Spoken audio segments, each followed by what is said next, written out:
आज के जो नंबर सिस्टम में संख्या पद्धति से आरआरबी, एनटीपीसी या ग्रुप डी में कुछ क्वेश्चंस आए हैं, उन क्वेश्चनों को आपको सॉल्व कराऊंगा। ठीक है, और मैं आपको यह बता देना चाहता हूं कि आरआरबी, एनटीपीसी या ग्रुप डी की मेरी एक सीरीज चल रही है और ये सेट 4 है, उस सीरीज का ये सेट 4 है। ठीक है, तो चलिए शुरू करते हैं। ठीक है, और हम लोग क्या करते हैं, जिसमें प्रीवियस इस क्वेश्चन को सॉल्व करते हैं। ठीक है, तो चलिए अब शुरू करते हैं। चलिए क्वेश्चन में पहला देखा जाए, इसमें क्या दिए गए, अभी कोई संख्या दे दी गई है, संख्या में 8 का स्थानीय मान क्या है, इसमें आपसे ये पूछा। ठीक है, ये जो संख्या दी गई है इसमें क्या पूछा आपसे, 8 का स्थानीय मान पूछा गया है। ठीक है, स्थानीय मान का क्या मतलब होता है मैं आपको बता रहा हूँ। सबसे पहले आप देखिए यहाँ पे 8, यहाँ पे आप यहाँ पे 8 लिखिए, और इसके बाद आपको ये चेक करना है कि इसके सामने यानी इसके आगे कितने अंक है। तो मैं देख रहा हूँ 1 अंक है, जितने अंक रहेंगे उतना ही क्या करना आपको, इसके सामने क्या करना आपको, 0 लगाना। अगर मैं मान लो इसके अंक, इसके सामने कितना है, इसके आगे 2 अंक रहते हैं, इसके आगे कितने 2 अंक रहते हैं, तो हम लोग क्या करते हैं यहाँ पे तो 2 0 लगाते हैं।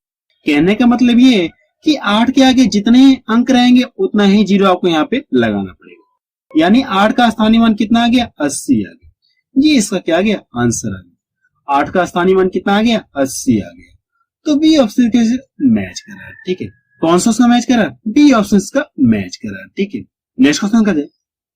क्वेश्चन सेकेंड देखा जाए, इसमें क्या दिया गया, संख्या में 3 के स्थानीय मानों के बीच अंतर क्या है, इसमें आपसे ये पूछा। ठीक है, यानी इस संख्या में आपसे क्या पूछा गया, 3 के स्थानीय मान में अंतर पूछा गया। ठीक है, तो सबसे पहले अब ये देखिए, इसमें 3 कहाँ दिख रहा है आपको, यहाँ पे दिख रहा है 3 और यहाँ पे दिख रहा है।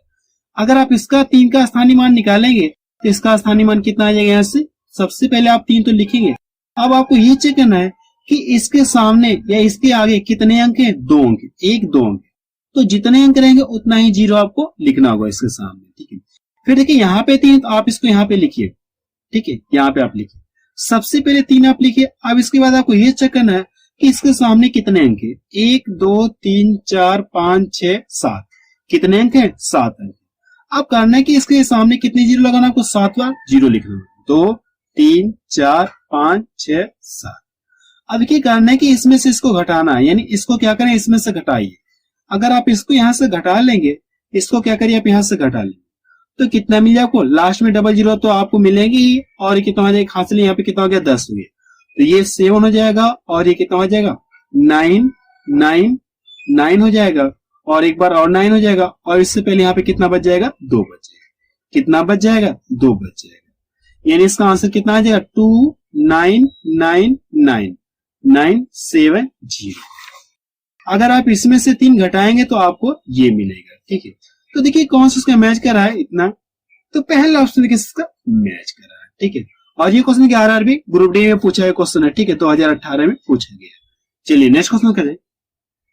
क्वेश्चन 3 देखा जाए, इसमें क्या दिया गया है, संख्या में 9 के स्थानीय मान तथा अंकित मान का अंतर ज्ञात कीजिए। अब देखिए इसमें क्या करना है आपको, 9 के स्थानीय मान और क्या करना है आपको, अंकित मान, यानी 9 का अंकित मान में अंतर आपसे पूछे।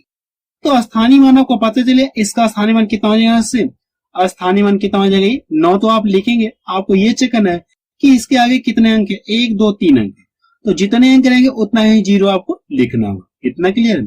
अब ये तो मैंने स्थानीय मान लिख लिया, और ये अंकित मान क्या होता है, अंकित मान क्या होता है, अंकित मान स्वयं को इंडिकेट करेगा। अंकित मान क्या करेगा, स्वयं को इंडिकेट करेगा। यानी 9 का अंकित मान कितना हो जाएगा, 9 ही होगा। 9 का अंकित मान कितना हो जाएगा, 9 ही हो जाएगा। मैंने क्या होता है, अंकित मान क्या करता है, स्वयं को इंडिकेट करता है।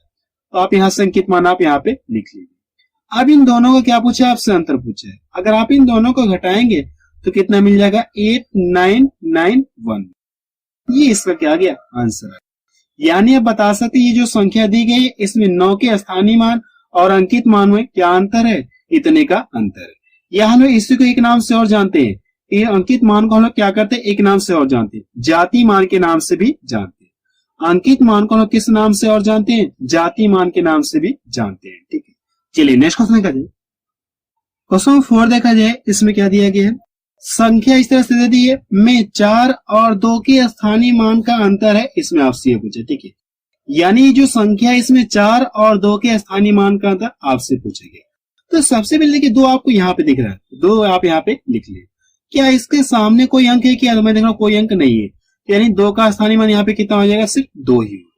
ठीक है, और क्या करना आपको, 4 का भी क्या करना आपको, स्थानीय मान निकालना। देखिए 4 इसमें कहाँ दिख रहा है आपको, यहाँ पे दिख रहा है, तो आप यहाँ पे 4 आप लिख लीजिए, 4 आप यहाँ पे लिख लीजिए। अब आपको ये चेक करना है कि इसके सामने कितने अंक है, 1 2 3 4 जीरो, 4 अंक है तो 4 जीरो आपको लिखना होगा। जितने अंक रहेंगे उतना ही जीरो आपको लिखना होगा। अब इसको क्या करें, आप यहाँ से घटा लेंगे। अगर आप इसको यहाँ से घटा लेंगे तो 8 हो जाएगा और ये 9 हो जाएगा, 9 हो जाएगा और ये कितना हो जाएगा, 3 हो जाएगा, 3 हो जाएगा। ये इसका क्या गया आंसर, इसका आंसर कितना आ गया, इतना आ गया। तो देखिए कौन सा मैच कर रहा है, डी ऑप्शन किसका मैच कर रहा है। ठीक है, चलिए नेक्स्ट क्वेश्चन करते हैं। क्वेश्चन 5 देखा जाए, इसमें क्या दिया गया है। अब देखिए संख्या दे दी गई है में 4 का अंकित मान क्या है, इसमें आपसे ये पूछा है। ठीक है, इसमें आपसे क्या पूछा गया, अंकित मान के हैं या जाति मान के हैं। अभी मैंने वो ऊपर बताया कि अंकित मान क्या होता है, स्वयं को इंडिकेट करेगा। अंकित मान का मतलब क्या होता है, स्वयं को इंडिकेट करेगा। तो सबसे पहले कि इसमें 4 यहाँ पे दिख रहा है, यानी 4 का जाति मान कितना हो जाएगा, 4 ही हो जाएगा। यानी क्या करेगा, स्वयं को इंडिकेट करेगा। अंकित मान का मतलब क्या होता है, जो स्वयं को इंडिकेट करेगा। तो 4 का जाति मान कितना हो जाएगा, 4 ही हो जाएगा। तो बी ऑप्शन किसका मैच करा है। ठीक है, और ये क्वेश्चन की आरआरबी एनटीपीसी 2016 में पूछा गया क्वेश्चन है। ठीक है, नेक्स्ट क्वेश्चन देखा जाए, क्वेश्चन 7 देखा जाए, इसमें क्या दिया गया। अब देखिए क्वेश्चन में इस तरह से दे दिया और पूछा क्या, मान ज्ञात कीजिए। यहाँ पे जो इस तरह से सिंबल लिखा है, इसका मतलब क्या होता है, मॉड होता है। ठीक है, मॉड का मतलब ये होता है कि अगर आप इसे सॉल्व करेंगे, यहाँ पे जो भी साइन मिलेगा सॉल्व करने के बाद, जब ये मॉड से बाहर आएगा तो इसका साइन क्या हो जाएगा, चेंज हो जाएगा। अगर प्लस रहेगा तो उसका साइन क्या हो जाएगा, माइनस हो जाएगा। अगर माइनस रहेगा तो उसका साइन क्या हो जाएगा, प्लस हो जाएगा। यानी इस मॉड से बाहर आते ही इसका साइन क्या हो जाएगा, चेंज हो जाएगा। तो आप इसको सॉल्व करिए। ये कितना हो गया, 52 रहेगा। अगर आप इसको यहां से घटाएंगे कितना मिल जाएगा, -12 मिलेगा, -12 मिलेगा। फिर मैंने क्या बताया आपको, जब ये मॉड से फ्री होगा, यानी जब मॉड हटेगा तो इसका साइन क्या हो जाएगा, चेंज हो जाएगा। और इसके पहले क्या माइनस है, जब ये मॉड हटेगा इसका साइन क्या हो गया, प्लस हो गया। प्लस में हो गया ना, ये प्लस कितना हो गया, 12। यहाँ पे प्लस है और ये माइनस है, जब प्लस माइनस का गुणा करें आप कितना मिल जाएगा, माइनस से मिलेगा। मैंने यहाँ पे डायरेक्ट लिख लिया। अब इन दोनों को क्या करना है, आपको घटाना है। तो घटाएंगे कितना मिल जाएगा, 40 मिल जाएगा। ये इसका क्या गया आंसर आ गया। अगर आप इसे सॉल्व करेंगे इसका मान कितना मिले आपको, 40 आपको मिलेगा। तो बी ऑप्शन किसका मैच करा है। ठीक है, चलिए नेक्स्ट क्वेश्चन करते हैं। क्वेश्चन 8 देखा जाए, इसमें क्या दिया गया है। 1 दर्जन सेब का भार 1.8 kg है, तब 3 बक्सों जिनका सामूहिक भार कितना 23.25 kg में कितने सेब होंगे, इसमें आपसे ये पूछा है। ठीक है, यानी आपसे ये कहा गया 1 दर्जन सेब का भार इतना है। 1 दर्जन का मतलब कितना हो गया, 12। 12 सेब का भार इतना है। करना है कि आप सबसे पहले आप क्या करें, 1 सेब का भार निकालिए। 1 सेब का भार पता करने के लिए आपको क्या करें, इसमें भाग दे दीजिए। तो आप यहां से लिख लीजिए 1 सेब का भार, 1 सेब का भार कितना हो जाएगा, इससे क्या करना आपको, इसमें भाग देना। 1.8 और ये कितना हो गया, ये 12। यानी 1 सेब का भार इतना है और हमसे पूछा क्या है, यानी इतने केजी में कितना सेब आएंगे। ठीक है, अगर 1 सेब का भार इतना है तो और हमसे पूछा क्या, इतने केजी का पूछा गया। तो करना है कि आपको इससे क्या करें, आप इसमें भाग दीजिए। 1 सेब का भार इतना है तो मुझे ये पता करना है कि ये कितने सेबों का भार है, ये कितने सेबों का भार है। 1 सेब का भार इतना है तो ये कितने सेबों का भार पता करने के लिए क्या करिए, आप इसमें क्या करिए, भाग। क्या करना, आपको भाग दे देना। तो क्या करें, आप इसमें भाग दे 23 दशमलव कितना, ये 25। अगर आप इसमें भाग देंगे 1.8 और यहाँ पे जो 12 रहेगा ये पलट कहां चला जाएगा, ऊपर चला जाएगा। 12 पलट कहां चला जाएगा, ऊपर चला जाएगा। इतना क्लियर है। अब देखिए यहाँ पे देखिए 2 अंक पे दशमलव है और नीचे कितना, 1 अंक पे दशमलव। तो सबसे पहले क्या करूं, दशमलव को हटाने के लिए ऊपर नीचे कितना से गुणा कर दूं, 100 से गुणा कर दूं। कितना से गुणा कर दूं, 100 से गुणा कर दूं, ताकि ये दशमलव क्या आ जाए, फिनिश हो जाए। अब यहाँ पे दशमलव नहीं है, ठीक है, अपने दिमाग से निकाल, यहाँ पे दशमलव नहीं, यहाँ पे भी दशमलव नहीं है और ये इसका क्या कर दे, 1 जीरो दशमलव को फिनिश कर देगा। अब इस सभी का क्या करना, आपको कैलकुलेशन करना है। देखिए 6 से ये भी कटेगा, 6 से भी कटेगा। 6 दूना 12 हो गया और ये 6 3 कितना हो गया, 18 हो गया। अब 3 से इसको आप डिवाइड कर दिए। 3 से क्या करना, आपको इसको डिवाइड कर दिए। तो 3 7 21 हो गया और 2 इधर गया, 3 7 21 और 3 5 कितना हो गया, 15 हो गया। अब इन दोनों का आपस में मल्टीपल कर लिया तो कितना मिल जाएगा, 2 5 10 मिलेगा। 2 5 10 हो गया और 2 7 14 कितना हो गया, 15 हो गया। 2 7 14 हो गया और ये कितना हो जाएगा, 15 हो गया। और देखिए ये नीचे भी 0 बचा है तो 0 से 0 कट गया ये, तो बचा कितना आपका 155 से। यानी आप बता सकते हैं कि इतने केजी में कितना सेब होंगे, कितने सेब होंगे, 155 सेब होंगे। ठीक है, यानी ये कितने सेबों का भार होगा, 155 सेबों का भार। तो बी ऑप्शन किसका मैच कर रहा है। ठीक है, नेक्स्ट क्वेश्चन कहते हैं क्वेश्चन 10 देखा जाए, इसमें क्या दिया गया है, 3/10 प्लस 8/15 का अनुक्रमानुपाती। अनुक्रमानुपाती का मतलब क्या होता है, व्युत्क्रमानुपाती एक तरह से आप कह सकते हैं। तो सबसे पहले आप इन दोनों को जोड़िए। अगर आप इन दोनों को जोड़ेंगे तो इनका एलसीएम कितना आ जाएगा, या आप इसको ऐसा भी लिख सकते हैं, एलसीएम ले सकते हैं, या आप इसको ऐसा भी लिख सकते हैं।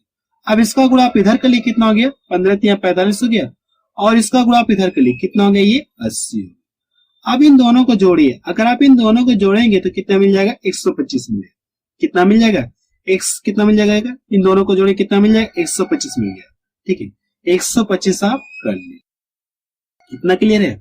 और ये नीचे कितना हो जाएगा, ये 10 × 15 हो गया। अब इस दोनों का कैलकुलेशन करिए। देखिए 5 से ये भी कटेगा, 5 से भी कटेगा, 5 दूना 10 हो गया, और इसको डिवाइड कर दूं तो 5 दूना 10 हो गया, और 2 इधर गया, 5 × 25 हो गया। फिर इसको यहां से डिवाइड कर दूं, 5 × 25 हो गया, और ये 5 × 3 15 हो गया। तो कितना मिल गया, 5/6 मिलेगा। कितना मिल गया, 5/6 मिल गया। लेकिन पूछा गया अनुक्रमानुपाती, आपसे पूछा गया, या कह सकते एक तरह से व्युत्क्रमानुपाती। इसका क्या पूछा आपसे, व्युत्क्रमानुपाती पूछा। तो व्युत्क्रमानुपाती का मतलब क्या हो जाएगा, 1/, करके हो जाएगा, या आप इसको क्या कर सकते हैं, पलट भी सकते हैं। इसको क्या कर सकते हैं, आप पलट भी सकते हैं। इसका व्युत्क्रमानुपाती कितना हो जाएगा, आप यहां से लिख लीजिए, व्युत्क्रमानुपाती कितना हो जाएगा, 6/5। ये इसका क्या गया आंसर है। यानी 5/6 का व्युत्क्रमानुपाती कितना हो जाएगा, 6/5 होगा। ठीक है, आप इसको यहाँ पे व्युत्क्रमानुपाती कितना हो जाएगा, 6/5। सी ऑप्शन किसका मैच कर रहा है। ठीक है, और ये क्वेश्चन कि आरआरबी ग्रुप डी 2018 में पूछा है क्वेश्चन है। ठीक है, नेक्स्ट क्वेश्चन का जाए, क्वेश्चन 11 देखा जाए, इसमें क्या दिया गया है, उस समुच्चय को चुने जो 36 के गुणनखंडों से बनता है। ठीक है, इसमें क्या कहा गया, उस समुच्चय को चुने जो 36 के गुणनखंडों से बनता है। यानी हमसे क्या पूछा गया, 36 का गुणनखंड हमसे पूछा गया। 36 का क्या पूछा गया हमसे, गुणनखंड पूछा गया। तो देखिए 36 का गुणनखंड ये भी होगा, ये सभी होंगे, सभी होंगे, और ये सभी होंगे, यानी इन सभी से ये 36 डिवाइड हो जाएगा, और इन सभी से भी देखिए डिवाइड हो जाएगा। 2 से भी कटेगा, 3 से भी कटेगा, 4 से भी कटेगा, 6 से भी कटेगा, 9 से भी कटेगा, 12 से भी कटेगा, 18 से भी कटेगा, और देखिए इन सभी से भी कटेगा। तो लेकिन हम लोग किस पे टिक लगाएंगे, इस पे टिक लगाएंगे। क्या पूछा गया, उस समुच्चय को चुने जो 36 के गुणनखंड से बनता है, यानी ये वाला क्या हो जाएगा, सी ऑप्शन का क्या हो जाएगा, सही हो जाएगा। ठीक है, नेक्स्ट क्वेश्चन करें, क्वेश्चन 13 देखा जाए, इसमें क्या दिया गया है, सीमा को अपने पिता से 50 रुपए मिले, जिसमें से उसने 15 रुपए की टॉफी खरीदी, उसकी माँ ने 30 रुपए दिए, उसके भाई ने उससे यानी सीमा से 42 रुपए ले लिए, उसके पास कितने रुपए बचे, इसमें आपसे ये पूछेगा। ठीक है, तो सबसे पहले आप इसको ये लिख लिए, सीमा को कितना रुपया मिला, ये 50 रुपए मिला। कितना रुपया मिला, 50 रुपए मिला, और जिसमें से खर्च कितना कर रही है, 15 रुपए की टॉफी ले। आप यहाँ से खर्च आप लिख, खर्च आप यहाँ पे लिख लीजिए। ये क्या करे, 15 रुपए खर्च कर रही है। फिर क्या करे, उसकी माँ ने उसे कितने रुपए दिए, 30 रुपए दिए। आप यहाँ से 30 रुपए आप लिख लीजिए, 30 रुपए लिख लीजिए। उसके भाई ने उससे 42 रुपए ले लिए। उसके भाई ने क्या कर दिया, सीमा से कितने रुपए ले लिए, 42 रुपए। तो एक तरह से क्या हो गया, सीमा का ये क्या हो गया, 42 रुपए भी खर्च हो गया। अब करना है कि इन दोनों को आप जोड़िए, कुल खर्च आपको पता चल जाएगा। तो जोड़ेंगे, कितना मिल जाएगा आपको, 7 हो गया, और कितना हो गया, ये 57, और इससे कुल कितना रुपया मिल गया, 80 रुपया मिला। कुल 80 रुपया मिला, और इसमें से कुल खर्च कितना हो गया, इसका 57 रुपए खर्च हो गया। तो इसके पास बचे कितने, 23 रुपए बचे। कितने रुपए बच गए, 23 रुपए बचे। उसके पास कितने रुपए बच गए, सीमा के पास 23 रुपए बचे। ये इसका क्या आ गया, आंसर आ गया। तो पहला ऑप्शन किसका मैच करा है। ठीक है, तो आप मुझे कमेंट सेक्शन में जाके बताइए कि वीडियो आपको कैसा लगा। ठीक है, और मैं आपको ये बता देना चाहता हूँ कि अभी मेरी आरआरबी एनटीपीसी की जो सेट चल रहा है, इस पर और भी वीडियो आएंगे। ठीक है, इस पर और भी वीडियो आएंगे।